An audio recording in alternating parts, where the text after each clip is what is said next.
بسم اللہ الرحمن الرحیم۔ بخاری شریف میں حدیث ہے، قاضی ایاز مالکی رحمۃ اللہ علیہ نے بڑی تفصیل سے لکھی ہے۔ راوی حضرت انس بن مالک ہیں۔ ایک بندہ بڑی دور سے آیا نبی پاک صلی اللہ علیہ وسلم کی زیارت کے لیے، بڑی دور سے۔ عرب کے جو سردار ہوتے تھے ان کے بڑے ناز نخرے ہوتے تھے، وہ خیر آج بھی ہیں۔ پروٹوکول کا ماحول آج بھی، یعنی وزیر صاحب کے آگے دو چار گاڑیاں نہ ہوں تو ان کو مزہ ہی نہیں آتا۔ پولیس والے آگے پیچھے بھاگیں تو حالانکہ ان کو نہیں پتا کہ جو پولیس والے آگے پیچھے بھاگ رہے ہیں نا، یہ حکومت بدلی تو گرفتار کرنے بھی انہوں نے ہی آنا ہے، لیکن وہ بڑا مزہ آتا ہے جب لوگ گاڑی کے پیچھے بھاگتے ہیں۔ کیا بات ہے جناب، بڑی بات۔ اور hماری طبیعتوں میں پتہ نہیں کون سی۔ تو نبی پاک صلی اللہ علیہ وسلم کی خدمت میں وہ شخص بڑی دور سے آیا۔ تو عرب کے بادشاہوں کا مزاج تھا، پروٹوکول بڑا چاہتے تھے۔ ان کا تو یہ طریقہ تھا کہ حکمرانی کرنی ہے جیسے بھی ہو۔ اگر کسی غلام نے دھوپ میں بندھا رہ گیا، اونٹ اور چھاؤں میں نہیں باندھا تو درے مارتے تھے، اور اگر اس نے کھول کے باندھ دیا تو پھر بھی مارتے تھے۔ کہتے تھے اتنا سیانا ہو گیا تو انہیں پوچھا ہی نہیں، خود بخود ہی باندھ دیا۔ وہ شخص حضور کی بارگاہ میں آیا اور بہت سارے لوگوں کے پاس کیونکہ وہ جاتا تھا اپنے سربراہ کا پیغام لے کے، تو وہ کانپ رہا ہے جب حضور کی بارگاہ میں گیا، ڈر رہا ہے۔ اب ذرا بات کو سمجھنا، نبی پاک صلی اللہ علیہ وسلم نے اس سے فرمایا کیوں ڈرتے ہو؟ سادہ آدمی ہے، دیہاتی ہے، بدو ہے۔ اللہ کے رسول نے تھپ کی دی، کیوں ڈرتے ہو؟ تو کہتے حضور مجھے آداب نہیں آتے اور مجھے ڈر آتا ہے، کوئی بات اگر ایسی ہو گئی، آپ مدینے کی حکومت کے سربراہ ہیں، تو کہیں آپ ناراض نہ ہو جائیں۔ حضرت انس بن مالک فرماتے ہیں بات کہاں کی تھی، پہنچ کہاں گئی؟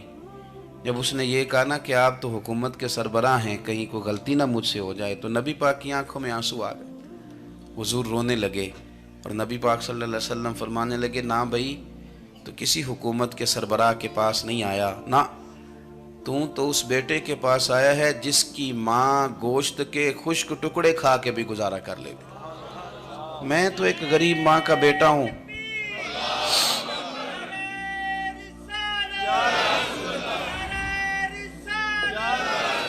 بھائی اگر آپ کا یہ ذوق بن جائے، دیکھو نا آج تو لوگ بھول جاتے ہیں نا، کپڑے بدل لیتے ہیں تو وہ سمجھتے ہیں کہ شاید سارا کچھ ہی بدل گیا، یعنی گاؤں سے آ کر پڑھنے والے بھول ہی گئے ہیں کہ کس کی ماں نے کتنا زیور بیچا تھا۔ لوگ بھول جاتے ہیں چیزوں کو، اپنے ماضی کو یاد رکھیں۔ آپ لوگوں کے ساتھ پیار کریں، آپ لوگوں کو موقع دیں، آپ تھوڑی سی اور کوشش کریں اس شخص تک جانے کی جو آپ کو مایوس نظر آ رہا ہے، پریشان نظر آ رہا ہے۔ یہ ہمیں میلاد والے محبوب صلی اللہ علیہ وسلم نے درس دی۔ ایک اور پہلو، حضور سید عالم صلی اللہ علیہ وسلم نے، ہمارے ہاں نا ابھی بھی برادری کی تقسیم ہے، ابھی بھی، اور کچھ میں نے ایسے کمزور لوگ بھی دیکھے، یہ اس طرح کی حرکتیں ہارے ہوئے لوگ کرتے ہیں۔ ہارے ہوئے لوگ جو اپنے آپ کو سمجھتے ہیں کہ میں کوئی بڑا آدمی ہوں۔ بڑا آدمی تو اپنے اخلاق سے ہوتا ہے، اپنے کردار سے ہوتا ہے، اپنی سخاوت سے ہوتا ہے، لوگوں سے پیار کرنے سے ہوتا ہے۔ باقی یہ کہ بیٹھ کے کہانی سنانا کہ میں بڑا کچھ کرتا ہوں، تو جو کچھ کرتا ہوتا ہے اسے سنانے کی کوئی ضرورت ہے؟ ایک اور بہت سارے لوگ آپ تعزیت کرنے جائیں نا والد کے انتقال کے بعد، تو ان بیچاروں کو بتانا پڑتا ہے کہ ابا جی میرے بغیر دوائی نہیں کھاتے تھے۔ تو میں کہتا ہوں اگر تیرے بغیر نہیں کھاتے تھے پھر بتانے کی ضرورت نہیں، پھر تو سارے گاؤں کو پتا ہوگا کہ تیرے بغیر نہیں کھاتے تھے۔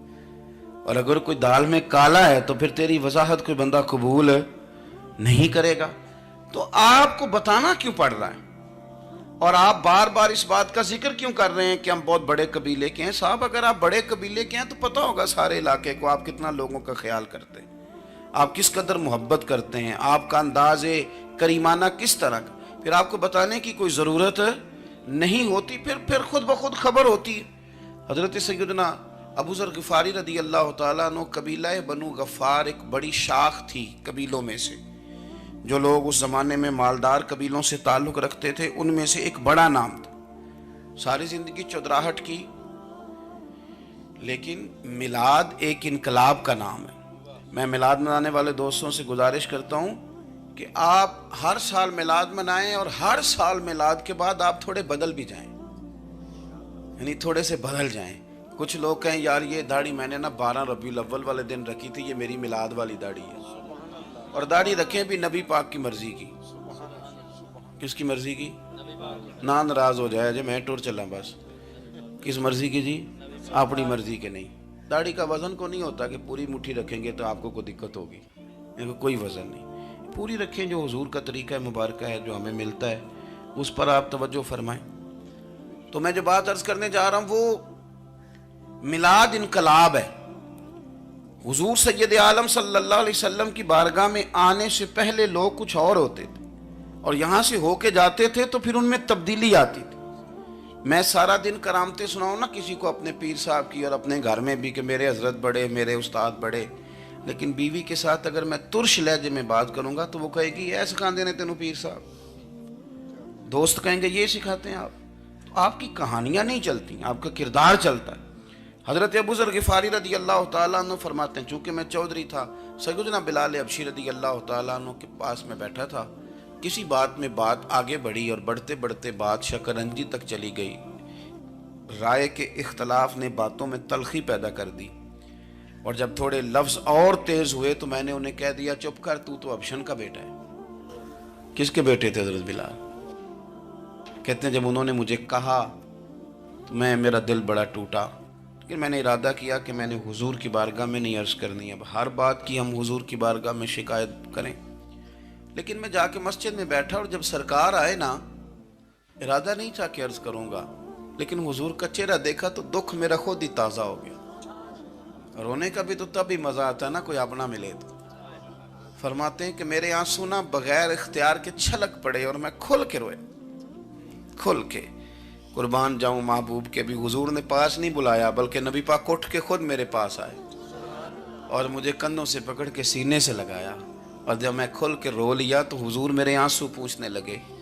کچھ شعر ایسے ہوتے ہیں جو کسی نے کہے ہوتے ہیں اور کہنے والا جو ہوتا ہے وہ صاحب حال ہوتا ہے, تو اس میں کچھ خوبصورتی زیادہ ہی ہو جاتی ہے. ایک پنجابی کے شاعر ہمارے گجرات میں گزرے, بزرگ تھے, ان کا ایک شعر ہے. وہ کہتے ہیں ایک واری میری آنکھیاں چوں اونا نے اتھرو پونجے سن. ایک واری میری آنکھیاں چوں اونا نے اتھرو پونجے سن, ہن تے چسکا پہ گیا رونے دا. ایک واری میری آنکھیاں چوں اونا نے اتھرو پونجے سن, ہن تے چسکا پہ گیا رونے دا, تے ہر ویلے آہو زاری دا. تو میں روز رونے لگا ہوں, مزہ ہی بڑا آیا ہے جب سے محبوب نے چپ کرانا شروع کیا میرے عزیز. اور پھر حضرت بلال حبشی رضی اللہ تعالیٰ عنہ چونکہ حضور کے غلام تھے اور انہیں پتہ تھا کہ سرکار میری ناز برداری کرتے ہیں, حضور نے چپ کرایا. فرمایا کیوں روتے ہو؟ تو عرض کرنے لگے یا رسول اللہ صلی اللہ علیہ وسلم اگر میں ابشن کا بیٹا ہوں تو میری تو غلطی کوئی نہیں نا, یہ تو تقسیم اللہ کی ہے نا. الذی خلقک فسواک فعدلک فی ای صورت ما شاء رکبک. جس طرح وہ چاہتا ہے جس کو چاہتا ہے اس طرح کی اس کی صورت بنا دیتا ہے. تو مجھے ابشن کا بیٹا کہا جاتا ہے, میری غلطی کیا ہے؟ حضرت بلال نے بھی نہیں بتایا کس نے کہا ہے, لیکن نبی پاک صلی اللہ علیہ وسلم نے کیا فرمایا. امام یوسف صالحی نے لکھا ہے, ذرا غور کرنا بات پر, تسلیاں لوگ اور رنگ میں بھی دیتے ہیں پر یہ تسلی بڑی انوکھی ہے. حضور فرمانے لگے بلال اگر تو ابشن کا بیٹا تو پریشان کیوں ہوتا ہے؟ کالے رنگ والی ماں کا بیٹا ہے تو پریشان کیوں ہوتا ہے اگر تیری والدہ کا رنگ کالا ہے تو؟ عرض کی حضور آپ کیا فرمانا چاہتے ہیں؟ تو سرکار فرمانے لگے میں دو ماؤں کا بیٹا ہوں, ایک جناب آمنہ جنہوں نے مجھے پیدا کیا اور ایک حضرت ام ایمن جنہوں نے میری پرورش کی مجھے بڑا کیا. حضور فرمانے لگے میری ماں آمنہ کا رنگ گورا تھا اور میری ماں ام ایمن کا رنگ کالا ہے.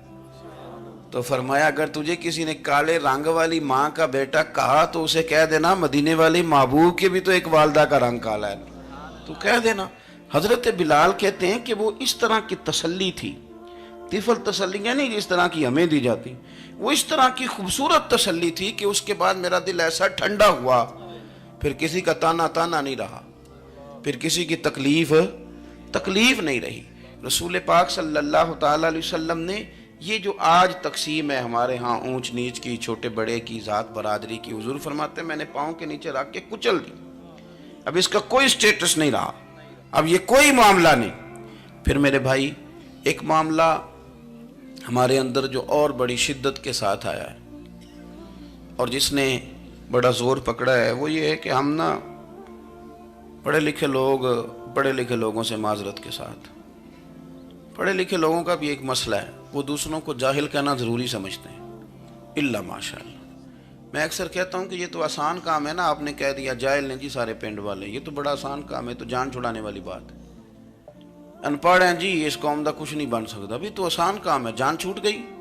میں بھی کھڑا ہوتا ہوں نماز جنازہ کی امامت کرنے کے لیے، کبھی تو کہہ دیتا ہوں کہ جناب آج لوگوں کو نماز جنازہ کی دعا نہیں آتی، تو سوچتا ہوں کہ اگر کسی نے کھڑا کر کے پوچھ لیا کہ آپ نے کتنے لوگوں کو یاد کرائی ہے، ہم نے کبھی کہا کہ آؤ بیٹھو یاد کراؤں، تو اس کا جواب کیا ہے؟ تنقید کرنا آسان کام ہے اور تعمیر کرنا یہ مشکل مرحلہ ہے۔ عزیز دوست، ہمارے ہاں نا ان پڑھ بندے کے ساتھ اور اس بندے کے ساتھ جس کی سوچیں محدود ہیں، ہمارا رویہ اتنا تلخ ہوتا ہے۔ بھئی مزہ تو تب آتا ہے نا جب آپ کو کچھ لوگ کہتے ہیں میں اچھے کے ساتھ اچھا ہوں، تو اچھے کے ساتھ تو ساری دنیا اچھی ہوتی ہے، آپ نے اس میں کیا کمال کیا؟